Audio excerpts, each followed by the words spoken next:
I've been a night driver for most of my life. Trucking cross-country pays well, but it's a lonely kind of existence. Hours of empty road, your headlights stretching out into nothing. But one route still haunts me. Route 90, somewhere between El Paso and San Antonio. It was late November, freezing cold, the kind of night where the sky feels too big and the silence too heavy. I've been on the road almost 9 hours straight and hadn't passed another vehicle for at least 30 minutes. Then, around mile marker 232, I saw something on the shoulder. At first, I thought it was a deer. My high beams hit a shape, tall, moving weirdly. When I got closer, I realized it was a man, standing dead still in the middle of the lane, facing away from me. His clothes looked tattered, hanging off him in strips. I slammed the horn, but he didn't move. Instinct kicked in. I swerved and passed him on the left, heart hammering. When I looked in the mirror, I expected to see him shrink away in the red glow of my taillights. But he wasn't there. No sado, no shape, just empty asphalt. I told myself it was fatigue and kept driving. 10 minutes later, my CB crackled with static, even though I'd turned the volume down hours ago. Then a voice came through, faint and broken. Pull over. I froze. The voice sounded male, but twisted, like words were scraping through gravel. I grabbed the mic. Who is this? Static. Then again, clearer this time. Pull over. He's behind you. My heart dropped. I turned my mirror up just enough to see the trailer door, swinging slightly. The latch was still shut, but it was rocking like someone was inside. I pulled onto the shoulder, grabbed my flashlight, and climbed down. The cold hit me hard, and I remember thinking how quiet it was. No wind, no insects, no sound at all. I walked to the back and shined my light on the latch, still sealed tight. Then something tapped from inside. 3 slow knocks. I backed up, every muscle locked. Suddenly, the door rattled violently, like something was trying to force its way out. I ran, jumped into the cab, floored the gas. When I looked in the side mirror, the trailer door was wide open, swinging in the wind, and something dark was crawling out fast, too fast. I didn't stop again till dawn. I pulled into a diner near Junction City, white as a ghost. A couple old drivers were inside. When I told them what happened, one of them nodded slowly and said, "You hit 232, didn't you?" I asked how he knew. He said a driver disappeared there years back. Truck found abandoned, door open, lights on. They never found him. Locals say sometimes if you drive that stretch alone, you'll see him standing in the road, trying to flag you down. I still drive nights, but never Route 90 again. And every time I check my mirrors now, I make sure not to stare too long, because sometimes I think I still see that shape standing just beyond the red glow of my taillights.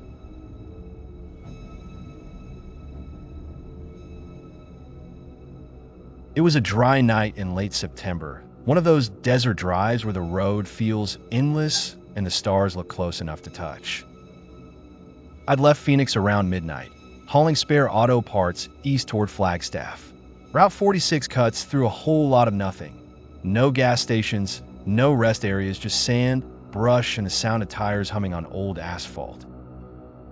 I remember the exact moment I saw him. A figure standing on the shoulder, half lit by my high beams. Jeans, gray jacket, thumb raised. A hitchhiker.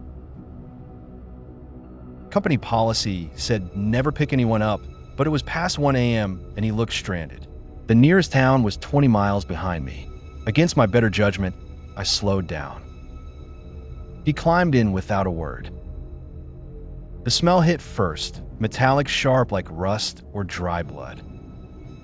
I tried small talk, asked where he was headed. He said, "North." His voice was flat, quiet, almost like he hadn't spoken in a while. For the first few miles, he just stared out the passenger window. Every minute or so, he'd turn his head a little, like checking his blind spot, except there was nothing out there but darkness. Finally, I said, "You all right, man? Need water or something?" He didn't look at me when he answered. "You didn't see her, did you?" "See who?" He shook his head. "Never mind." Something in his tone made the hair on my neck stand up. 10 minutes later, the temperature in the cab dropped. Cold air seeped through the vents even though I had the heat on. Then, thud. Something hit the side of the truck, hard enough to make me swerve. "What the hell was that?" I shouted. He didn't react. He just whispered, "Keep driving." Another thud came from the roof, followed by slow scraping sounds moving toward the back. I slammed the gas, pushing the rig past 70. "She doesn't like it when you drive fast," he said softly. That's when I told him to get out. He turned to me, eyes wide and glassy. "Too late," he said. The dashboard lights flickered, gauges jumping. The engine sputtered and died, coasting us to a stop on the shoulder. I cursed, grabbed my flashlight, but before I could touch the ignition again, the passenger door creaked open on its own. The hitchhiker stepped out into the black desert. Didn't look back, just walked. I called after him. Nothing.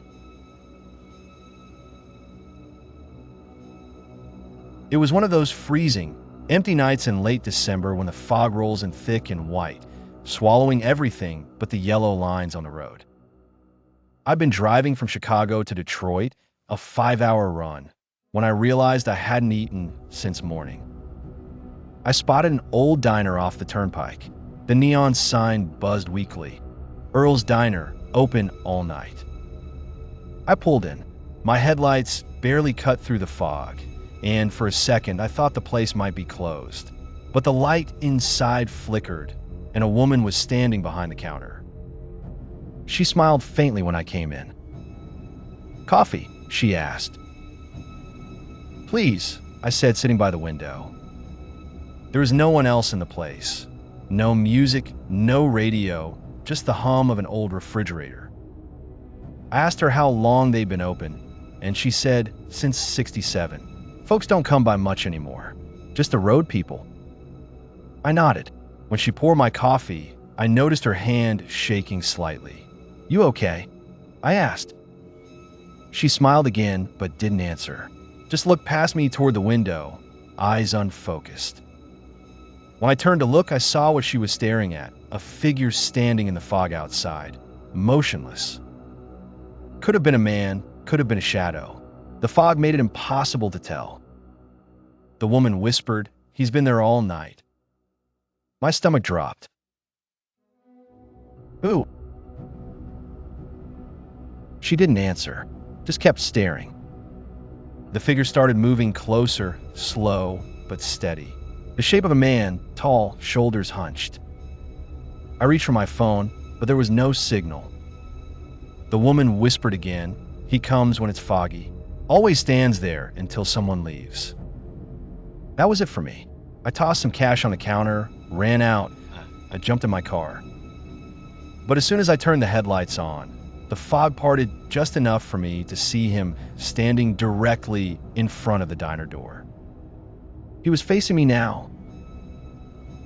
I couldn't see his face, but his hands were pressed against the glass, leaving dark smudges. The woman stood frozen inside. I hit the gas and tore out of there. My hand was shaking so badly I could barely keep the wheel straight.